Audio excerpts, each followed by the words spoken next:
अति शीतल अति ही अमल सकल कामनाहीन, तुलसी ताई अतीत गनी वृत्ति शांत लय लीन। अति शीतल अति ही अमल, शांति का वर्णन कर रहे हैं गोस्वामी तुलसीदास जी वैराग्य संदीपनी में।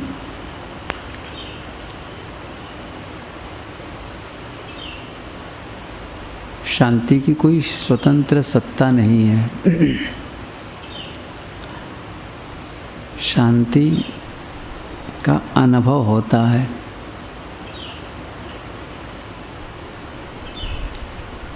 उसी के बारे में कहते हैं कि जो अत्यंत शीतल अत्यंत निर्मल, अति शीतल अति ही अमल, मल रहित निर्मल। शीतल में और अमल निर्मल में अति विशेषण लगाते हैं। अति सामान्य नहीं, अति शीतल। अब बर्फ शीतल है, ठंडा है, और कितना अति शीतल, अत्यंत शीतल अत्यंत निर्मल, सकल कामनाहीन, संपूर्ण विषय इच्छाओं से रहित, कामनाओं से रहित। तुलसी ताहि अतीत गनी वृत्ति शांत लय लीन। वृत्ति शांति, और वृत्ति कैसी है? शांत वृत्ति, और उसमें लवलीन है, लीन है। इसका मतलब है किसी भी परिस्थिति में उसकी शांति भंग नहीं होती है। वो हर समय आत्मनियंत्रण कर लेता है। शीतलता है और निर्मलता है, कामनाओं से रहित है, विषय इच्छाओं से रहित है, शांति वृत्ति में लवलीन है। हर समय कोई परिस्थिति आई शांत। उसके पश्चात यह नहीं है कि कोई विकट परिस्थिति आए तो उसके समाधान के लिए वो प्रयास नहीं करता है। प्रयास करता है और समाधान पाता भी है। लेकिन किसी भी समस्या के समाधान के लिए दो ढंग से हम आगे बढ़ सकते हैं। एक, उद्वेगित होकर, परेशान होकर, उलझा हुआ मन लेकर, और दूसरा है शांत और सुलझा हुआ मन लेकर। किसमें समाधान ज़्यादा होगा? समाधान शांत मन से होगा ना। इसीलिए शांति ही शांति लाती है। अशांति कहाँ से शांति लाएगी? कोई समस्या आती तो मन एकदम उद्वेगित हो जाता है, और उद्वेगित मन से, परेशान मन से अब समाधान ढूंढने लगते हैं, तो ऐसा लगता है समाधान मिल ही नहीं रहा है। मिल क्यों नहीं रहा है? समाधान नहीं है सो बात नहीं है, समाधान तो है, लेकिन हमारा मन चूंकि उलझा हुआ है इसलिए वो समाधान ढूंढ नहीं पा रहा है। लेकिन जब आप उस समस्या को एक बार स्वीकार लीजिए, ये समस्या है, ये परिस्थिति है, अब मुझे इसके समाधान के लिए शांतिपूर्वक विचार करना है कि समाधान कैसे पाऊँ। जब आप रिलैक्स होकर उस पर खोजबीन करेंगे तो आप जल्दी से समाधान पाएंगे। और होता क्या है, जिस आदमी के जीवन में समस्या होती है तो अपने मित्र के पास जाता है, अपने किसी और के पास जाता है, परिचितों के पास में, तो वो जल्दी समाधान बता देता है। लेकिन जो समाधान अभी बता रहा है, जब उसके जीवन में समस्या आएगी तो अभी जो समाधान नहीं बता रहा है वो बता देगा। क्यों? क्योंकि उस समय उलझा हुआ नहीं है, शांत है। और इसीलिए जब होता क्या है, किसी के घर किसी का देहावसान हो जाता है, मर गया आदमी, और घर वाले रो रहे हैं, खूब रो रहे हैं, तो पड़ोसी आकर कहता है भैया मत रो, ये संसार ऐसे ही नश्वर है, सब ठीक हो जाएगा, बड़ी सांत्वना देते हैं। लेकिन जब पड़ोसी के यहाँ कोई मरता है तभी आदमी जाकर सांत्वना देता है। ऐसा क्यों होता है? इसका मतलब है कि जिस समय आदमी के जीवन में प्रतिकूल परिस्थिति आती है वो शांत नहीं रह पाता है और इसीलिए जल्दी समाधान भी नहीं कर पाता है। किसी भी समस्या के समाधान के लिए पहले हमको उस चीज़ को स्वीकारना है, ये समस्या है, अब मुझे इस पर विचार करना है। कई लोगों ने लिखा है इसके लिए कि ये देखो जरा सी कोई समस्या आई तो क्या है मेरे प्राण को लेने वाला है? क्या इससे मेरा जीवन खत्म हो जाने वाला है? नहीं ना। तो फिर तो क्यों इतना परेशान है आप देखिए इसके बिना इसके समाधान कैसे किया जा सकता है। और भी चिंता के विषय में कई लोगों ने बढ़िया लिखा है, कैसे हम चिंता से छुट्टी पाएं, कैसे उसे अलग हों। तो उसका लोगों ने 3 स्टेप बताया है, 3 स्तर से। तो सबसे पहला क्या है? सबसे पहला ये सोचो कि कोई समस्या आई है तो आपको क्या करना है, यह देखना है यदि इस समस्या का समाधान नहीं हुआ तो सबसे बुरा क्या होगा, इसका परिणाम क्या आने वाला है। क्या आने वाला है? क्या आपकी नौकरी छूटने वाली है? क्या आपको रोजी रोटी में संकट आने वाला है? या फिर एक ये स्थिति होगी भाई चलो हमको इतना पैसा मिलना था नहीं मिलने वाला है, ऐसा होने वाला है। तो ये परिणाम को देखो, जिस समस्या में मैं जूझ रहा हूँ क्या होने वाला है, क्या इससे मैं जेल चला जाऊँगा, क्या होगा यदि ये समाधान नहीं हुआ, तो उसको आप पहले देख लें।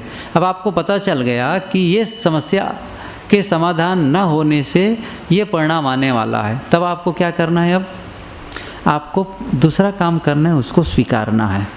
ठीक है, ये स्थिति भी आएगी तो मैं उसको स्वीकारूंगा, उसको मैं दिल से स्वीकारता हूँ, उसके लिए मैं तैयार हूँ।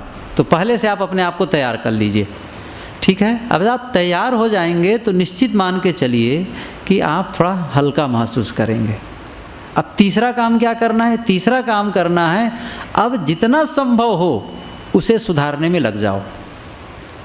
जितना संभव हो अब आप पूरा प्रयास कर डालिए, तो बहुत संभावना है आपके लिए जो परिणाम सोच के रखे थे वो न भी आए।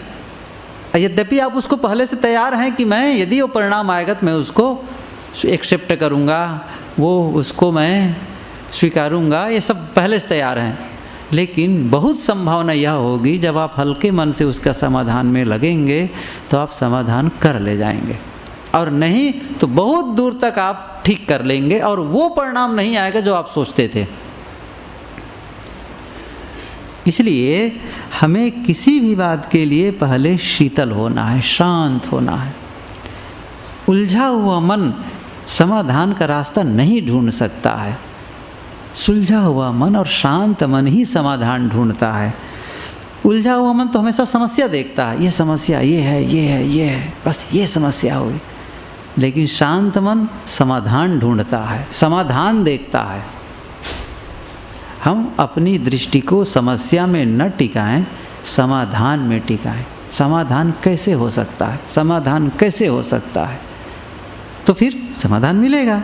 और इसीलिए वो अति शीतल, गोस्वामी जी कहते हैं कि वृत्ति शांति लय लीन, और शांत वृत्ति में लय लीन रहते हैं। मैंने कहा ना कि हर समय शांत रहने का अर्थ यह नहीं है कि उनके जीवन में समस्या नहीं आएगी, आती है, लेकिन तब है कि वो उसका समाधान पाता है।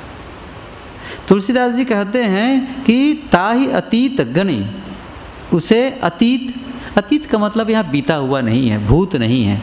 अतीत का मतलब है गुणातीत, उसे ही गुणातीत सिद्ध पुरुष समझना चाहिए। गनि गिनो, समझो। गुणातीत कौन है? गुणों से अतीत, गुणों से पार, गुण सतरजतम, वो गुणातीत है। उसको सताता नहीं है, संसार का प्रपंच से वो ऊपर उठा हुआ है।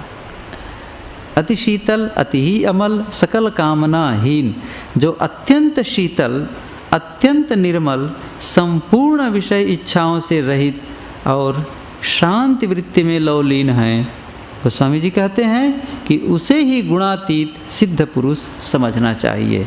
तुलसी ताहि अतीत गनि, उन्हें गुणातीत सिद्ध पुरुष समझना चाहिए। जो कोई कोप भरे मुख बैना, सन्मुख हतय गिरा सर पैना, तुलसी तऊ लेश ऋषि नाही, सो शीतल कहिए जग माही। जो कोई कोप क्रोध भरे मुख बैना, मुख से बात करे, अत्यंत क्रोधित होकर के कोई बोल रहा हो, जो कोई कोप भरे मुख बैना, सन्मुख हतय गिरा सर पैना, सर बाण, और कैसा बाण? तीखा बाण, पैना सर पैना, हतय गिरा वाणी, तीखे तीर रूपी वाणी सन्मुख प्रहार करे, भयंकर क्रोध, और आ करके हमारे सामने वो वाणी, कौन सी वाणी? तीखी वाणी, जैसे कोई बाण चलाए वैसी तीखे तीर रूपी वाणी आ करके हम पर प्रहार करे। वो स्वामी जी कहते हैं तुलसी तऊ लेस ऋषि नाही, तिस पर भी जिसके किंचिन मात्र क्रोध न प्रकट हो। है ना अद्भुत मामला? वो तो थोड़ी सी भी बात, हमारे नाम को थोड़ा आधा भी लिया है, भी पूरा नहीं लिया है और सुने कि हाँ हमारा ही लेने वाला है, वो अंदर से एक जैसे कोको कोला का बोतल होता है ना, जैसे खोलो झाग बाहर निकलता उसमें थोड़ा नमक डाल दो तो बाहर निकला। ऐसे ही हमारे भीतर से उबाल आ जाता है। यहाँ पर तो कहते हैं तुलसी तऊ लेस ऋषि नाही, सो शीतल कहिए जग माही। उसको संसार में शीतल एवं शांत पुरुष कहते हैं। शांत पुरुष बनो, शांत आत्मा बनो, ये सबसे ज़रूरी है। दुनिया का सबसे बड़ा काम है ये। कोई माउंट एवरेस्ट की चोटी पर चढ़ गया, झंडा फहरा दिया, क्या हुआ? फहरा दिया, हो गया। चंद्रमा से घूम टहल के आ गए, लोगों को बताओगे चंद्रमा में हो आया, कितने दिन बताओगे? आज आकर के बताओ मैं चंद्रमा से हो आया, कल भी बताओ मैं चंद्रमा से हो आया, 2 दिन के बाद फिर बताओ मैं चंद्रमा से हो आया। कहे चुप, बाहर निकल दो। चंद्रमा से हो आया तो यहाँ क्या कर रहा है? कितने दिन बताओगे आखिर चंद्रमा से हो आया? एक दिन ही तो बहुत है। शीतलता का अनुभव, शांत, आपके जीवन के लिए यही फायदेमंद है। लेकिन इसके लिए आपकी परीक्षा होगी, अग्नि परीक्षा। यूँ ही नहीं पास हो जाएंगे कि हाँ चलो बढ़िया है कि आप तो अच्छे दिखते हैं, अच्छे लगते हैं, आपको हम पास करते हैं। आपको कहीं यहाँ पर कोई डिग्री प्रमाण पत्र मिलने वाला है? कुछ नहीं है। ये परीक्षा होगी कि हमारे सामने कोई क्रोध भरे मुख से बात करे, तीखे तीर रूपी वाणी सम्मुख प्रहार करे। गोस्वामी जी कहते हैं तिस पर भी जिसके किंचिन मात्र क्रोध न प्रकट हो। शांत। सन्यासी, एक उदाहरण एक बार दिया था यहाँ कि मरा हुआ सन्यासी, एक आदमी फौज में था और उस समय युद्ध चल रहा था, तो जवान तो था ही। घर में माँ थी, माँ ने सोचा, एक मन्नत मांगी कि मेरा बेटा युद्ध से सकुशल लौट आए तो मैं एक सन्यासी को बुलाकर भोजन कराऊंगी। और सचमुच कुछ महीने के बाद उनका बेटा सकुशल लौट आया। माँ ने बेटे से कहा कि बेटा मैं ये सोच कर रखी थी कि जब तुम लौट कर आ जाओगे सकुशल तो मैं किसी साधु को भोजन कराऊंगा, किसी सन्यासी को भोजन कराऊंगी, तो उसको निमंत्रित कराऊं। उन्होंने कहा कि ठीक है माँ कराओ, लेकिन निमंत्रित मरे हुए सन्यासी को बुलाना, मरा हुआ सन्यासी को आमंत्रित करना। उन्होंने कहा मरा हुआ सन्यासी आएगा कैसे, तुम कैसी बात करते हो? तो उन्होंने कहा मानो मेरी बात। तो माँ को क्या समझ में आए मरा हुआ सन्यासी क्या है? वो तो गई एक साधु को आमंत्रित करके आ गई। अब साधु दरवाजे पर जैसे आए और वो तो फौजी आदमी, दिया गाली उनको। अब जब गाली दिया तो साधु भला टिकेगा? बताओ, हम लोग टिकेंगे? कितने लोग टिकेंगे? जरा हाथ उठाए। मैं तो नहीं टिकूंगा। मैं कहा रखे रहो तुम अपने भोजन को, हम चलते हैं अपने आश्रम। सही बात है ना? देखो भाई, ईमानदारी की बात करो। बाकी तो कहना सरल है। तो फिर वो दिया गाली, फौजी आदमी, कड़क भाषा, और जब गाली दिया तो भगा साधु। फिर माँ ने सोचा दूसरे साधु को आमंत्रित करती है, वो आया, उसको भी वही गाली। बस वो भी दो चार बातें कह के रखे रहो बुढ़िया, हम तुम्हारा भोजन नहीं करने वाले हैं, वो भी चला गया। ऐसे तैसे करके कई सन्यासी को बुलाए। एक सन्यासी आया और फिर उनको गाली देना शुरू किया। पहले सरीखे शांत, चुप, कुछ नहीं बोला। तब उन्होंने कहा माँ, ये मरा हुआ सन्यासी है, ये इसको तुम भोजन करा के अपनी जो मन्नत है, अपना जो संकल्प है उसको पूरा करो। कहे क्या मतलब? कि ये मरा हुआ है, शाम, जिसके भीतर से क्रोध मर गया, लोभ मर गया, द्वेष मर गया, वही तो सन्यासी है। जिसके अंदर चिंगारी अभी है। वो एक आदमी गुरु बनाने सोचा कि चलो कहाँ जाऊँ, तो सुना था कि हिमालय में जाकर लोग तपस्या करते हैं, तो चलो हिमालय में गुफा में गया। एक साधु को देखा बैठे हैं, तो उन्होंने कहा कि महाराज जी, कि मैं बहुत दूर से आया हूँ, बहुत ठंडी लगी है मेरे को, आप कुछ आग रखे हैं क्या? ज़रा दीजिए ना मुझे तापने के लिए, थोड़ा आग चाहिए मुझे। आग नहीं है मेरे पास, हम आग नहीं रखते हैं। थोड़ी देर के बहुत ठंडी लगी महाराज, थोड़ा आग दे दीजिए। अरे कहाँ ना आग नहीं है। आप 2-3 बार फिर पूछा ये, अब भड़का, मारूंगा भी डंडा से, बार बार चिल्लाता है आग आग कहा कि जब कह रहा हूँ आग नहीं है तब। तो वो आदमी ने कहा महाराज जी, तो ये चिंगारी कहाँ से निकल रही है? आग नहीं है। ये चिंगारी कहाँ से निकल रही है? आखिर है ना चिंगारी, भीतर से चिंगारी खत्म हो जाए। एक संत ने लिखा है कि दूसरे का क्रोध हमारे लिए अंगारा क्यों बन गया? दूसरे का क्रोध हमारे लिए अंगारा क्यों बन गया? क्योंकि हम सरोवर नहीं बन पाए। सरोवर बन जाते तो अंगारा बुझ नहीं जाता। कहाँ परेगी जारी, कबीर साहब जी ने कहा है कि बिजली परे समुद्र में कहाँ सकेगी जारी। बिजली बादल से कड़क करके गिरी, अब मैं समुद्र को सुखा दूंगी। ओ वहाँ से तड़तड़ा करके आई, और समुद्र में जब गिरती तब चुई करके चुप।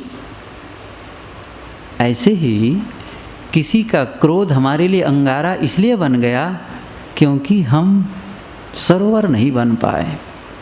शीतल, गोस्वामी जी की शब्द को देखिए, सो शीतल कहिए जगमाही, वो शीतल है। फिर से देखें इस पंक्ति को, गुरुदेव जी कई बार कहते थे इसको, जो कोई कोप भरे मुख बैना, यदि कोई क्रोध भरे मुख से बात करे, तीखे तीर रूपी वाणी सन्मुख प्रहार करे। गोस्वामी जी कहते हैं, तिस पर भी जिसके किंचिन मात्र क्रोध न प्रकट हो, उसको संसार में शीतल एवं शांत पुरुष कहते हैं। शांत मन वाला बनो। कैसे होगा? सीधे आप उस स्थिति में पहुँचेंगे तो हम सफल नहीं होंगे। मैंने एक दिन और कहा था, इसकी पूर्व तैयारी करनी होगी।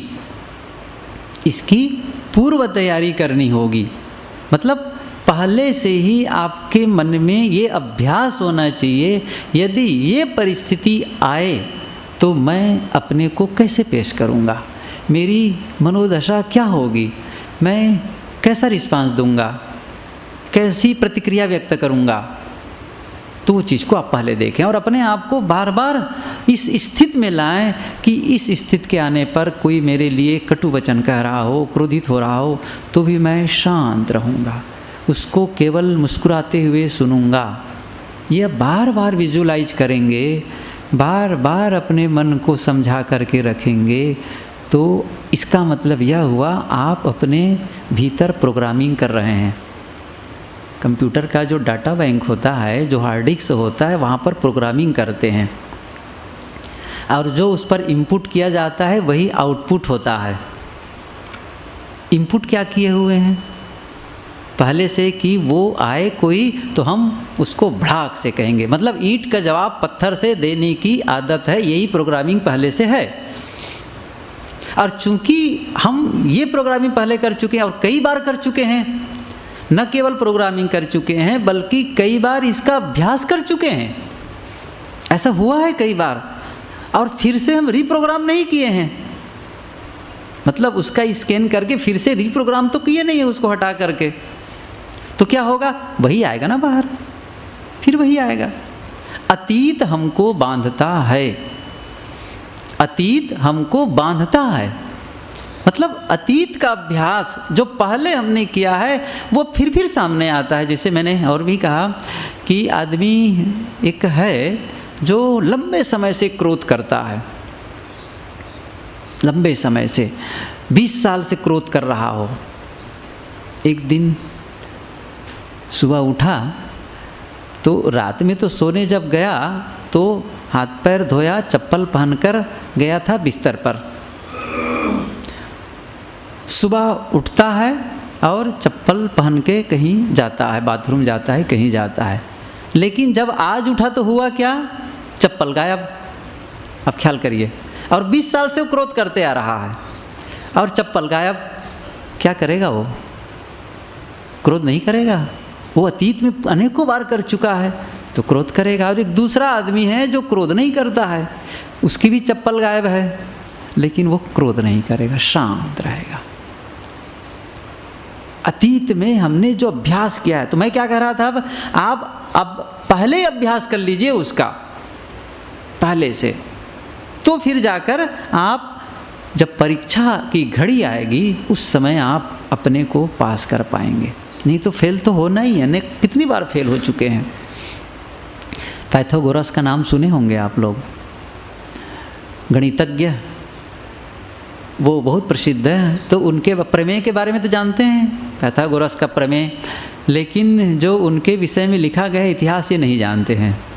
इतिहास में उनके विषय में चर्चा आती है कि कई बार वो कैसे प्रयोग करते थे, कई बार अपने अनुगामियों के साथ एक भोज भंडार का आयोजन करते थे, जाते थे वहाँ और मिठाइयाँ बनाते थे, खूब बढ़िया बढ़िया मिठाई बनाते थे, खूब मिठाई बनाकर फिर आपस में बैठे, जैसे बैठ गए, मानो डाइनिंग टेबल हो या बड़ा सा, ऐसे बैठ गए और सारी मिठाइयाँ अच्छे अच्छे व्यंजन परस के रख लिए और सब बैठ गए और बैठ करके फिर कहने लगे, वाह क्या भोजन दिख रहा है, क्या मिठाई है, कितना सुंदर है, और बड़ी टकटकी लगा करके बड़े गौर से देख रहे हैं, बस छूते भर नहीं हो उसको, हाथ नहीं लगाते, और प्रशंसा किए जा रहे हैं, मुख में पानी आ रहा है, पेट में भोजन नहीं जा रहा है, और देर तक करते रहते थे। और ऐसा करने के बाद सब कुछ कर किए और उठ गए, मतलब मिठाइयों को, व्यंजन को, भोजन को बिना स्पर्श किए वहाँ से उड़ जाते थे। ये पाइथागोरस के संबंध में इतिहास में लिखा गया है। तो वहाँ लिखा है कि पेट तो नहीं भरा लेकिन मन संतुष्ट हो गया, मन में एक अभ्यास हो गया।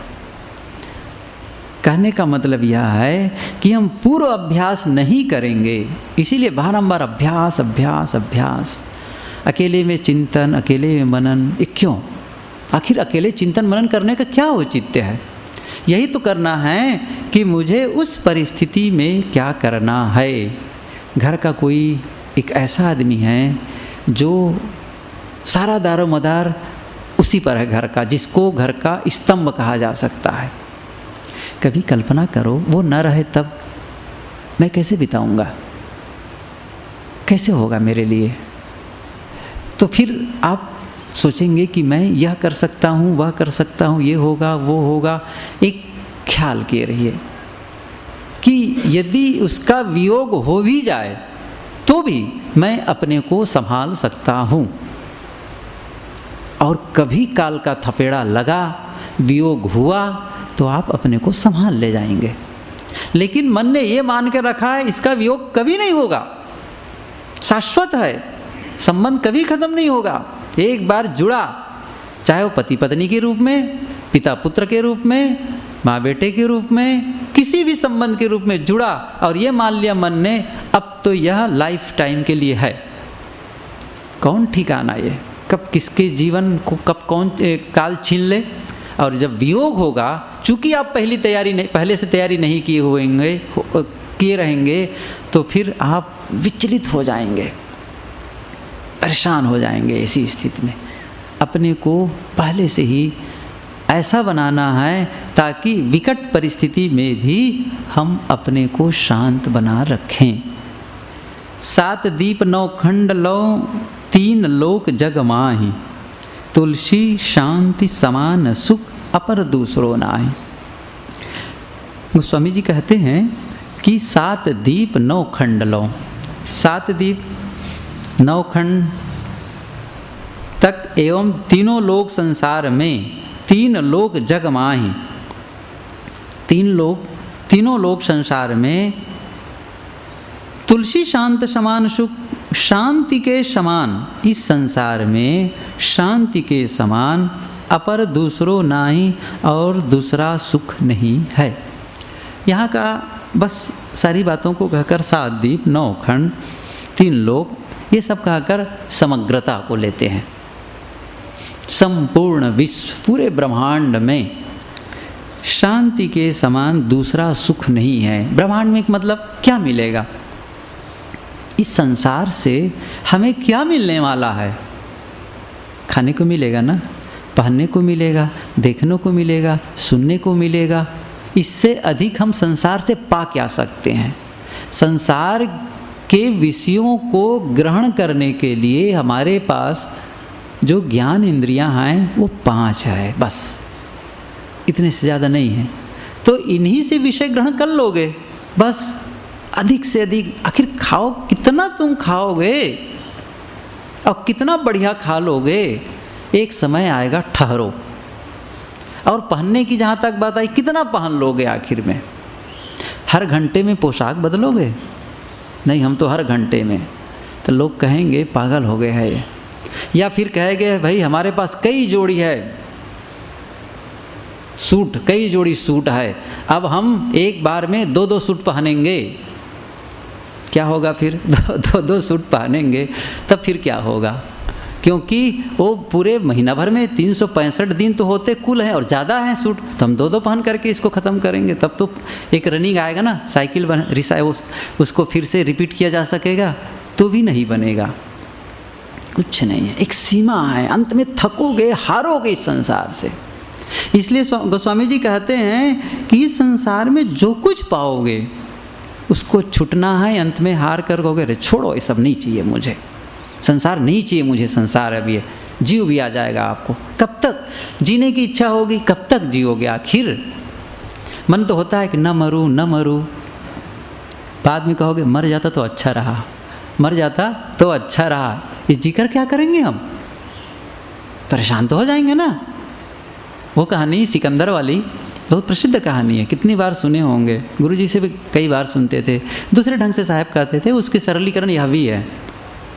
सिकंदर को पता चला कि भारत जब जाओगे तो वहाँ पर एक अमृत है, और अमृत को जब पी लोगे ना तो अमर हो जाओगे। अब सिकंदर जैसे महत्वाकांक्षी युवक सोचा कि मैं जब अमर हो जाऊंगा तब क्या पूछना है, फिर तो पूरे देश में, पूरे विश्व में मेरा एक छत्र राज्य होगा। ये वो सोच कर ही चला था विश्व विजयी होने के लिए। और फिर कि जीत जाऊंगा और मर जाऊंगा तो क्या मतलब, इसलिए अमर होऊंगा। फिर लोगों से पूछा कि आखिर में वो कहाँ हैं अमृत। तो फिर संतों से पूछते पूछते किसी ने कहा कि देखो वो एक पहाड़ी है, उसके नीचे गुफा है, उस गुफा के अंदर काफ़ी दूर तक जब अंदर जाओगे तो एक नदी है और उसमें का जो पानी वो अमृत है।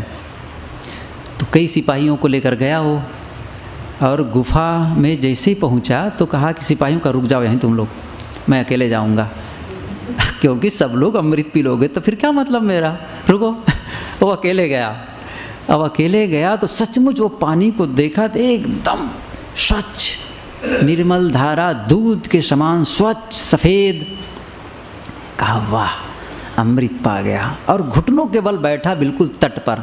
अब अंजलि में उठाया अमृत को, अब पीऊँ। बड़ा आतुर था उसका जीव, पीऊँ अब पीऊँ, बस पीने ही वाला था। इतने में आवाज़ आई, रुक जाओ सिकंदर। अरे ये शुभ घड़ी में कौन रोक रहा है मुझे। इधर उधर देखा तो एक पेड़ पर कौवा बैठा था। उन्होंने कहा कि मैं बोल रहा हूँ, मैं कोई सामान्य कौवा नहीं हूँ, मैं कौवों का सम्राट हूँ कि पियो मुझे, मैं रोक नहीं रहा हूँ अमृत पीने के लिए, लेकिन मेरा एक निवेदन सुनते जाओ। क्या? अमृत पियो सिकंदर, लेकिन इसके पहले मेरे लिए एक काम करना। क्या? अमृत पीकर जब अमर हो जाओगे तो फिर क्या है, मेरा निवेदन यही है, आपके सरीखे मैं भी आया था अमृत पीने के लिए, अमृत पी गया। और जब अमृत पी गया इसका मतलब क्या, वो अमर हो गया, लंबा समय जिया, देखा संसार में, फिर दुख दुख दुख, मैं कहा बड़ा संकट है। तो फिर मेरा मन ऊब गया इस संसार से, अब मरना चाहता हूँ। अब मरने के लिए सोचा चलो पहाड़ से कूद जाऊँ, कूदा, नहीं मरा। आग में अपने को झोंक दिया, नहीं मरा। तलवार में अपनी गर्दन को रेता, नहीं मरा। तमाम विष खाया, नहीं मरा, चूँकि अमृत पी लिया था। और मैं इतना परेशान हूँ अपने जीवन से, मरने के लिए मैं चाहता हूँ लेकिन मर नहीं रहा हूँ। मेरा एक ही निवेदन है सिकंदर, जब तुम अमृत पी लोगे ना और कभी मेरे समान मरने के लिए तड़फोगे और कहीं तुम्हें मरने की कोई गोली मिल जाए, मरने का कहीं जहर मिल जाए, तो पहले मुझे देना तब खुद खाना उन्होंने कहा पहले मुझे देना तब खुद खाना इतनी बात कौवे की सुनकर सिकंदर ने सोचा ओफ। फिर उनके हाथ में जो अमृत था ना वो ढीला किया और धीरे से अमृत फिर से उसी धारा में बह के निकल गया। सिकंदर बिना अमृत पिए गुफा से बाहर आ गया और इसलिए मर भी गया अमृत कहीं नहीं, एक कहानी है। कहने का मतलब यह है, जीकर करोगे क्या। 7 दीप 9 खंड में, 9 खंड लौ 3 लोग जगमाही, तुलसी शांति समान सुख अपर दूसरो नाय।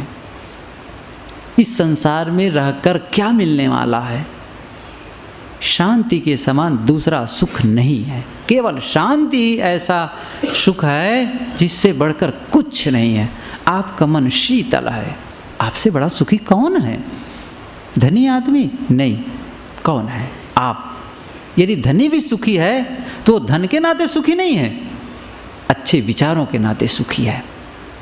इसलिए हमें शांति के लिए परिश्रम करना है। आगे कहते हैं, जहाँ शांति सद्गुरु की दही, तहाँ क्रोध की जर जर गई। सकल काम वासना मिलानी, तुलसी यह शांति सहिदानी। गोस्वामी जी कई बार क्रोध और शांति के बारे में कहते हैं। इसका मतलब तो ऐसा लगता है क्रोध है तो शांति नहीं है। शांति आपका शांति का अनुभव करना चाहते हैं, इस नकारात्मकता को ख़त्म करो। शांति आपका स्वरूप है, कहीं से मिलना नहीं है, कहीं से खरीदना नहीं है, आप हैं। अनुभव क्यों नहीं होता है, नकारात्मकता के नाते। जितने मन में मानसिक जहर है ना उसको ख़त्म करो। जितनी निगेटिविटी है जैसे वो ख़त्म हुई बस शांति का स्रोत फूट पड़ा। गोस्वामी जी कहते हैं जहाँ शांति सद्गुरु की दई, सद्गुरु की दी हुई जहाँ शांति है, उसके अंतःकरण से क्रोध की जड़ भस्म हो गई। दो ढंग है, शांति के लिए ज्ञान मिला और उस ज्ञान का प्रयोग जब हुआ तो फिर क्या होगा, वो क्रोध को उच्छिन्न करेगा। यह नहीं है कि यह भी रहो वह भी रहो, ठीक है ना जी, समय समय से यह भी कर लेंगे, शांति का अनुभव भी करेंगे, ये नहीं होने वाला है। एक ही होगा, जहाँ राम तहाँ काम नहीं, जहाँ काम नहीं राम, तुलसी दोनों होत नहीं, रवि रजनी एक ठाम। क्रोध को सबसे ज़्यादा मानसिक जहर कहा गया है, क्रोध द्वेष, ये दोनों को, ये सबसे बड़ा नकारात्मक विचार है क्रोध, और इसी से सब पैदा भी होते हैं। एक ने लिखा है कि क्रोध करने वाला को डबल हत्या का पाप लगता है। जब पढ़ा तो मैं चौंका, डबल हत्या का पाप लगता है। फिर आगे उसने व्याख्या में क्या लिखा कि एक आत्महत्या का और दूसरा हत्या का और दूसरा है आत्महत्या का। कैसे? हत्या का पाप इस मामले में कि क्रोध करके किसी के दिल को दुखाया है, और ये दूसरे के दिल को दुखाना मानो हत्या के तुल्य पाप है। और दूसरा उन्होंने लिखा कि इससे अपने संस्कारों को मलिन किया है व्यक्तिगत रूप से, और अपने संस्कारों को मलिन करना यह आत्महत्या तुल्य पाप है। तो दो पाप लगते हैं क्रोध करने से। तो हमें इन दोनों पापों से छुटकारा पाना है, तो फिर क्या करना है, इसको ख़त्म करना है। कारण में जाकर क्यों होता है ऐसा, गुरु जी इसके बारे में बहुत बोलते थे, कहते थे अहंकार और कामना। अंतर संगीत में भी इसके बारे में कविता ही बनाए हैं क्रोध के विषय में। तो अहंकार और कामना ये दोनों खत्म करो, फिर क्रोध को समाप्त। शीतलता ये बहुत ज़रूरी है, बार बार उठाता है, ये भी सच है, बड़ा अद्भुत है। ये चिंगारी बार बार भड़क जाती है, ऐसा लगता है शांत शांत, फिर लगता है पता नहीं क्या से फिर भड़क गए। ये साहब ने जैसे कहा है, मैं जाना मन मर गया, मर के हुआ भूत, मुँह पीछे उठ लगा ऐसा मेरा पूत। मैं जाना कि मन मर गया और बस फिर उठ गया, बाहर आ गया भड़ाक से। तो मुँह पीछे उठ लगा, ये मरने के बाद फिर जग जाता है। विचित्र मेरा बच्चा है ये, साहब मजाकिया ढंग में कहते हैं विनोदी भाषा में। क्रोध को ख़त्म करना है, क्रोध का मार्गांतरीकरण कबीर साहब ने कहा है। आप सचमुच आपके भीतर क्रोध है तो उस क्रोध का सकारात्मक रचनात्मक दिशा में उसको बदल दो, तो उससे बड़ा काम होगा, बड़ा काम होगा उससे। अब्राहम लिंकन को दास प्रथा से बहुत क्रोध था उसको, इतना क्रोध कि फिर उसके मन में हुआ कि इसका कानून के द्वारा ख़त्म करना है, दास प्रथा का अंत करना है, और उन्होंने किया। महात्मा गांधी को गुलामी से बहुत नाराज़गी थी, भारत गुलाम, इतना क्रोध किया कि नए भारत का जन्म हुआ। मार्गांतरीकरण।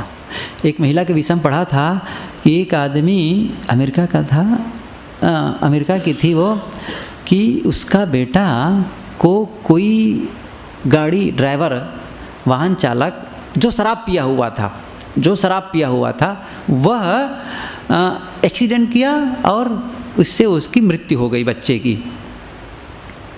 इस बात को लेकर के वो महिला इतना आंदोलित हुई, इतना क्रोधी हुई, और एक आंदोलन, जगह जगह आंदोलन और ग्रुप लेकर के जुलूस निकालना, वो करना, कानून बनाने के लिए सरकार को मजबूर कर दी कि शराब पीकर कोई गाड़ी नहीं चलाएगा।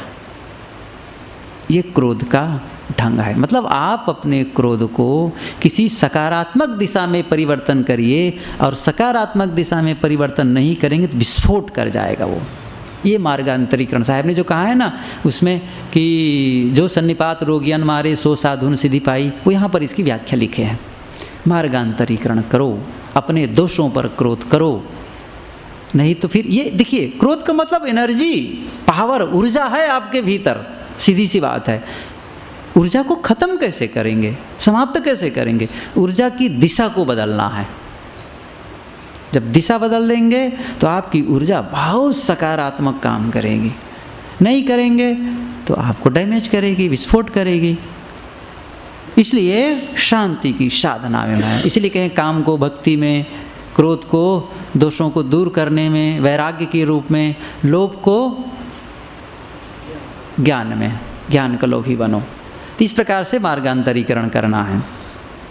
यहाँ पर गोस्वामी जी कहते हैं कि जहाँ शांति सद्गुरु की दई, इसका मतलब है सद्गुरु की दी हुई जहाँ शांति है, ऐसा लगता है जैसे सद्गुरु शांति को किसी को दे दिए नहीं, शांति का रास्ता उन्होंने बताया।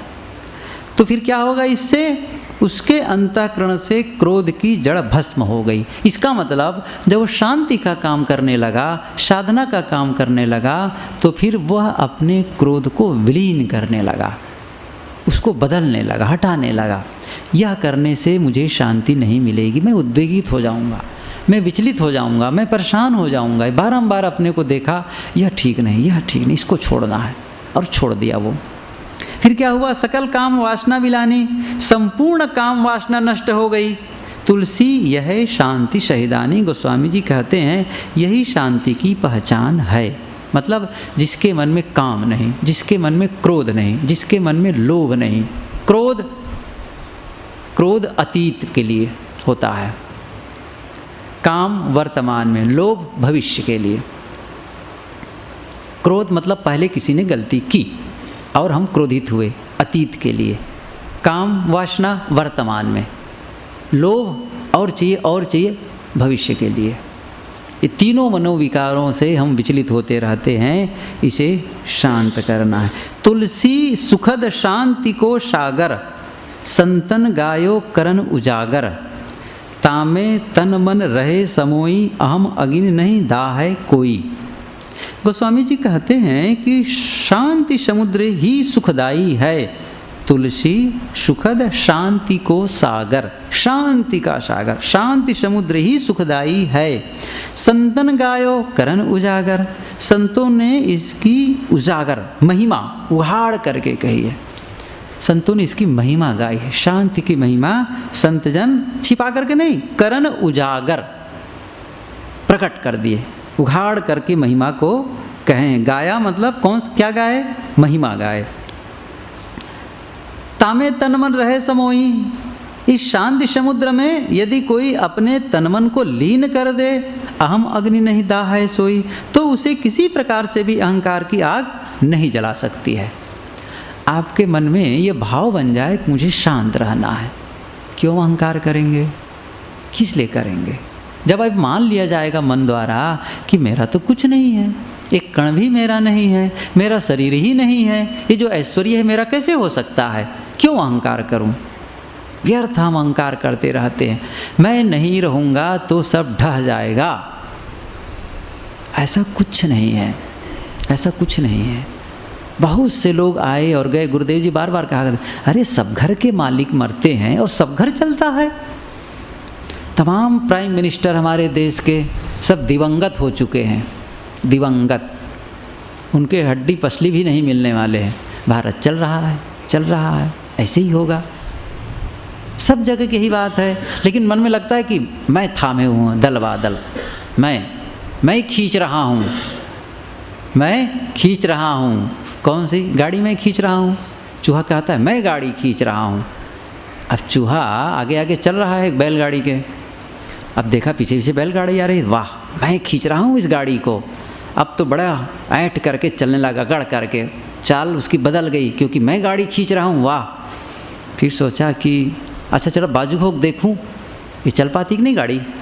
थोड़ा बाजू होकर देखा, गाड़ी आगे निकल गई। अरे मैं नहीं खींच रहा था, ये धोखा हो गया। ऐसे ही हम सब कहते हैं खींच रहे हैं। हम क्या खींचेंगे? इस संसार को हम खींचने लायक हैं? कुछ नहीं। एक प्रमोद बत्रा, अभी एक और लेखक ने लिखा है कि ऐसा करो, एक बाल्टी में पानी ले लो और बाल्टी में पानी ले करके ऐसा करो कि एक घुमाओ हाथ डाल करके ज़ोर से, तो क्या होगा? ऐसा लगेगा जैसे एक गहरा छेद हो गया है। ऐसा होगा ना जब ज़ोर से ऐसे घुमाएंगे तो। या हाथ को सीधे अंदर डाल दो तो लगा कि छेद हो गया, और बस हाथ को ऊपर निकाल लो, थोड़ी देर में पानी फिर लेवल में आ जाएगा। और आप कहेंगे अरे मैं तो बस यहाँ पर मत करके एक गहरा कर दिया, कुछ नहीं किए, हाथ उठाओ तो भला, वो फिर बराबर हो जाएगा। मतलब हम रहते हैं तो बड़ा आंदोलन हो जाता है। कुछ नहीं है, आपको ज़रूरत नहीं, आपकी ज़रूरत नहीं है संसार को, सही बात है ना, हमारी आवश्यकता ही नहीं है संसार को, तो हम भी कह दें हमें ज़रूरत नहीं है संसार के लिए, हम क्यों भटक रहे हैं, मुझे चाहिए संसार, मुझे ये आदमी चाहिए, वो आदमी चाहिए, वो आदमी चाहिए, वो चीज़ चाहिए, वो चीज़ चाहिए, और जब चाहेंगे तो संसार की आवश्यकता महसूस हो रही है तो फिर आओ संसार में। संसार से कह दो मुझे नहीं चाहिए, मैं आपको नहीं चाहता, कुछ नहीं। साहब ने जो लिखा है ना, हृदय से जगत को नहीं चाहता मैं, साहब की ये पंक्ति है, हृदय से जगत को नहीं चाहता मैं दिल से नहीं चाहता हूँ इस जगत को, मेरी जगत की अंतिम विदाई। उन्होंने कहा कि ये जगत की मेरी अंतिम विदाई है, बस मुझे फिर से लौट के आना नहीं है। आप लोग सोचते हैं कबीर संस्थान में साहब एक बार और आ जाते हैं, यहीं बैठते, कितना अच्छा लगता, कितनी बढ़िया आरती करते, उनके विचार सुनते। वो कहते हैं अंतिम विदाई वो कह के गए हैं, वो लौट के नहीं आने वाले हैं, पुनर्दर्शन की संभावना नहीं है, बस वो अंतिम था। बात तो यहाँ पर यह है कि अहम अग्नि नहीं दाहै कोई, अहंकार की अग्नि से जो जल रहे हैं वो कब खत्म होगा, जब शांति के सागर में निमज्जन करोगे। अहंकार की अग्नि में दहत सकल संसार, तुलसी बाँचै संत जन केवल शांति आधार। अगले दोहा में गोस्वामी जी फिर अहंकार की व्याख्या करते हैं। अहंकार की आग में सारा संसार जल रहा है। पंक्ति कितना विदग्धात्मक है। अहंकार की अग्नि में दहत सकल संसार, दहत धू धू करके जल रहा है, जैसे धधक रही मरघट की ज्वाला धधक रही है, वैसी अहंकार की आग में तुम धधक रहे हो, जल रहे हो, सारा संसार जल रहा है। ये जग जरते देखिया अपनी अपनी आग। गोस्वामी जी भी उसी ढंग से कहते हैं कि अहंकार की अग्नि में दहत सकल संसार, होगा क्या फिर, तुलसी बाँचे संत जन केवल शांति आधार। गोस्वामी तुलसीदास जी कहते हैं कि केवल शांति का आश्रय लेकर उससे संतजन बचते हैं। एक ही जगह है शीतलता की, शांति। अपने खोल में समा जाओ, एक ऐसा खोल बना लो जहाँ पर प्रवेश कर जाओ। कछुआ की तरह, कछुआ कच्छप होता है, हाथ पैर को बाहर निकाला चलने के लिए, और जब लगा कि कोई आक्रमणकारी या कोई जंतु या कोई हम पर बरार करने वाला, फट से अंदर। और जानते हो उसकी पीठ कितनी मजबूत होती है, कुल्हाड़ी पे चलाओ तो नहीं कटने वाली है। कच्छप पीठ, कछुए की पीठ बिल्कुल हड्डी, अंदर सब सेफ्टी। ऐसे ही है, अपने को समेट के खोल बना के भीतर रखो, शांति। चलो भीतर, सबको अपने भीतर एक ऐसे स्थान का निर्माण करना है, अंदर में एक ऐसे भवन जहाँ पर समय समय से प्रवेश किया करो। वो भवन कौन सा है, शांत। वहाँ गया शांत अपने आप में, संसार को उथल पुथल चलता रहे। ये संतों के बारे में गोस्वामी जी कहते हैं कि वो शांति का आश्रय लेते हैं। जैसे एक छोटा बच्चा है, दो बच्चे हैं, दोनों लड़ रहे हैं, और वो बच्चा बड़ा था, थोड़ा सा मारने के लिए दौड़ा, इतने में उसको, छोटे बच्चे को माँ दिख गई, और वो गया माँ के बस गोदी में बैठा, और वहीं बैठ करके उसको गुर्राता है फिर सामने वाले को। भागता नहीं है, लेकिन हाँ, क्योंकि माँ का बल मिल गया ना, माँ के गोद में चला गया, बिल्कुल सेफ्टी, सुरक्षित। ऐसे ही शांति रूपी जो माँ है ना, उसकी गोद में चले जाओ, सारा उथल पुथल कुछ नहीं है, सारा अहंकार विलीन हो जाएगा। लेकिन हम माँ को वैसे ही दुत्कारे में, भगो तुम यहाँ से, नहीं चाहिए, तो फिर जलो फिर आग में, अहंकार की आग में दहत सकल संसार। गोस्वामी जी कहते हैं, देखो साहब को बैठने की जगह बता दो, वही कोने पर बैठा दें। अहंकार की आग में सारा संसार जल रहा है। गोस्वामी जी कहते हैं कि केवल शांति का आश्रय लेकर इससे संतजन ही बचते हैं। एक दोहा और, महाशांति जल परस कै, शांत भय जन जोई, अहम अग्नि ते नहीं दहें, कोटि करें जो कोई। महाशांति जल परस के, स्पर्श करके, महाशांति रूपी जल का स्पर्श करके शांत भय जन जोई, जन कोई आदमी, कोई पुरुष, जो पुरुष शांत भय, शांत पुरुष हो गए। महान शांति रूपी जल का स्पर्श करके जो पुरुष शांत हो गए, अहम अग्निते नहीं दहें। कोटि करे जो कोई, चाहे कोई करोड़ों उपाय करे, परंतु वे अहंकार की अग्नि में नहीं जल सकते। क्यों? शांति का उन्होंने स्पर्श कर लिया है। फिर वो अहंकार की अग्नि में क्यों जलेगा? क्योंकि उसका स्वाद ले चुका है, बढ़िया स्वाद। तो फिर वो कैसे उसको ग्रहण करेगा? नहीं करेगा। उसको अच्छी चीज़ की जब स्वाद मिल गई है, फिर वो क्यों छोड़ेगा? उसको नहीं छोड़ेगा ना, उसको उसी को कहेगा नहीं, इसमें काम मज़ा आने वाला नहीं। और वो शांति, सबसे बड़ी बात है शांति और शाश्वत है। और अहंकार करोगे कुछ समय के लिए होगा, तो शाश्वत का अनुभव कर चुका है। इसलिए महान शांति रूपी जल का स्पर्श करके जो पुरुष शांत हो गए हैं, वो ऐसी गलती नहीं करेगा। गुरुजी एक बहुत बढ़िया उदाहरण बताए थे, आप लोग भी सुने होंगे। BHU, ये बनारस में जो मदन मोहन मालवीय ने हिंदू विश्वविद्यालय कायम किया है, वहाँ उस समय हजारी प्रसाद द्विवेदी वो थे विभागाध्यक्ष, हिंदी विभागाध्यक्ष, हिंदी के वो हेड ऑफ डिपार्टमेंट थे। उस समय रविंद्रनाथ टैगोर शांति निकेतन में, जहाँ उनका विद्यालय था, मदन मोहन मालवीय को संदेश भेजा कि मालवीय, वहाँ से कोई एक हिंदी का अच्छा अध्यापक भेज दो, यहाँ हिंदी पढ़ाए। तो फिर मालवीय जी ने हजारी प्रसाद द्विवेदी को भेज दिए वहाँ। वो गए और उसी समय की बात है जब उन्होंने पूछा था कि क्या तुम कबीर को पढ़े हो? कहीं ना उसको क्या पढ़ूँ गुरुदेव, वो तो संत हैं। कहे संत ही नहीं है, बहुत कुछ है। तब उन्होंने कहा मैं पढ़ने लगा और अगम अपार में पहुंच गया। ये विषय अलग है, मैं दूसरी बात कहना चाहता हूँ। तो यहाँ जब वो हेड ऑफ डिपार्टमेंट यहाँ थे बनारस में, तो उसके जो असिस्टेंट थे और भी प्रोफेसर थे। अब स्वाभाविक है, कसमकस होता है। अब चूँकि हेड ऑफ डिपार्टमेंट कुछ बातें, कुछ अनुशासन, कुछ शासन करना पड़ता है, तो उसको लेकर के सब एक ठीक नहीं है, ये है वो है। अब जो चले गए तो कुछ लोग तो ये माने कि अब हम हो जाएंगे यहाँ का हेड ऑफ डिपार्टमेंट, तो बड़ा रिलैक्स महसूस कर रहे थे, सब कुछ हो गया बढ़िया। फिर वहाँ जाकर वो हिंदी पढ़ाने लग गए। हिंदी जब पढ़ाते, अब समय हो गया, 1 साल 2 साल जितना बीता होगा ये मुझे पता नहीं है।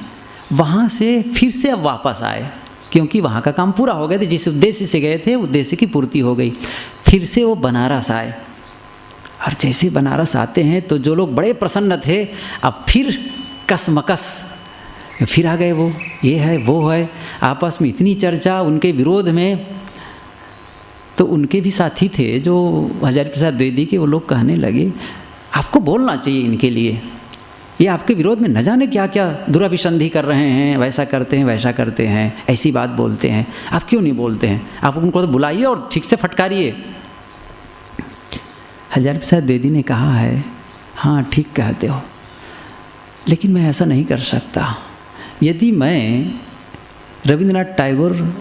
गुरुदेव रविंद्रनाथ टैगोर के पास न रहा होता तो मैं ऐसा कर सकता था। अब मुझे उनका सानिध्य मिला है, उनके साथ रहा हूँ, अब मैं वह काम नहीं कर सकता, उनके स्तर पर नहीं आ सकता। जिस स्तर पर वो हैं उनको जवाब देने के लिए मुझे उसी स्तर पर आना पड़ेगा। इसलिए मैं अब जिस स्तर पर पहुँचा हूँ उनके सानिध्य पाकर, मैं वहाँ नहीं जाऊँगा। उनको स्वाद मिल गया था, वो क्यों उलझेगा उस झंझट में। बहुत अच्छा लगा। ये साहब जी से मैं सुना था, गुरुदेव जी से। एक बार हम लोग इसी के सुनने के बाद, शायद सूरत में कहे कि यहाँ कहे, ख्याल नहीं आता है, सूरत में ही कहे थे कि यहाँ भी कहे होंगे। गाड़ी से जा रहे थे, प्रकाश भाई ले गए थे सूरत में। तो फिर एक गोल चक्र आया जहाँ पर से, हाँ नियम तो कहता है बाएं से आप होकर के जाइए आगे, टर्निंग पॉइंट से वो डिवाइडर पर। कुछ लोग जा रहे थे दाहिने से भी, सुविधा की दृष्टि से। तो फिर आए, फिर हुआ क्या, उन्होंने ये कहा, एक साथी बैठे थे, इधर से चलो ना। तो मैंने कहा नहीं नहीं, और उन्हें भी कहा प्रकाश भाई कि नहीं हम ऐसा क्यों चलेंगे। तो फिर मैंने कहा कि अब गुरुजी का साथ पाए हैं तो भी गलत रास्ते पर चलना है सही रास्ते पर चलो, कितना समय लग जाएगा, आप बाएं होकर ही चलिए। ये तो बात ख्याल आई उसी समय, चूँकि बात कहे थे ख्याल रहा, तो अब दाएं से नहीं चलना है, बाएं से ही चलना है, ये नियम के तहत चलना है। कहने का मतलब यहाँ पर तो प्रसंग यह है कि महाशांति जल परश के, जब शांति का जल स्पर्श कर दिया, शांत भय जन, और शांत हो गया, शांति का अनुभव कर रहा है। अहम अग्निते नहीं दहे, कोटि करे जो कोई, चाहे कोई करोड़ों उपाय करे, परंतु वे अहंकार की अग्नि में नहीं जल सकता, क्योंकि उसे वह मिल गया जो वो चाहता है, जो चाहिए। अहंकार नहीं चाहिए, अहंकार को विलीन करना है तो शांति वाला काम करें। और ये गए, अहंकार गया, क्रोध गया, सब गया। हमारा काम है एक लक्ष्य निर्धारित, सबके पास वही लक्ष्य है, शांति, काम करना चाहिए। और काम करेंगे, ये सब आजू बाजू देखा नहीं जाएगा। किसी आदमी के शरीर में आग लग गई है कपड़े में, आप ख्याल करिए, और वो जा रहा है कूदने के लिए सरोवर में, और फिर कह रहे हो रास्ते मिला, राम राम भैया, आपको देखेगा या उनको गाली दो, महामूर्ख हो तुम, देखेगा ही नहीं। वो क्या करेगा, किसी भांति भागो, कहाँ, पानी में कूदो, सीधी सी बात है ना। अब आप उसको राम राम करो, उसको कोई मतलब नहीं, उन्हें सुनेगा भी नहीं, क्या आप राम राम कर रहे हैं, क्या मुझे गाली दे रहे हैं। ऐसे ही है, जब आप शांति के पथ पर चल पड़े हैं, कोई गाली दे रहा है, कोई कुछ कह रहा है, आप कहें ठीक है, मैं तो जा रहा हूँ, आग बुझाना है मुझे, मैं जल रहा हूँ, मुझे बुझाना है, बस अब आप कहते हो आप जानो। ऐसे ही शांति जब लक्ष्य है तो काहे को अहंकार, काहे को क्रोध, काहे को लोभ, काहे को मोह, लक्ष्य क्या है, शांति। ये पंक्ति बहुत बढ़िया लगी। महान शांति रूपी महाशांति जल परशिकै, शांत भय जन जोई। महाशांति रूपी जल, मैं बार बार रिपीट करता हूँ, आप लोग कहते होंगे साहब वही घोरते रहते हैं मुझे अच्छा लगता है ये विचार, जब तक सुनते रहो, कहते रहो, अच्छा लगता है। कितना अच्छा, ये पंक्ति तो देखो, और ये जब घर कर जाए मन में और काम ऐसा होने लग जाए तो कितना बढ़िया लगेगा। महाशांति जल परशिकै, महान शांति रूपी जल का स्पर्श करके, शांत भय जन जोई, जो पुरुष शांत हो गए हैं। अहम अग्निते नहीं दहें, कोटि करे जो कोई, चाहे कोई करोड़ों उपाय करे, परंतु वे अहंकार की अग्नि में नहीं जल सकते।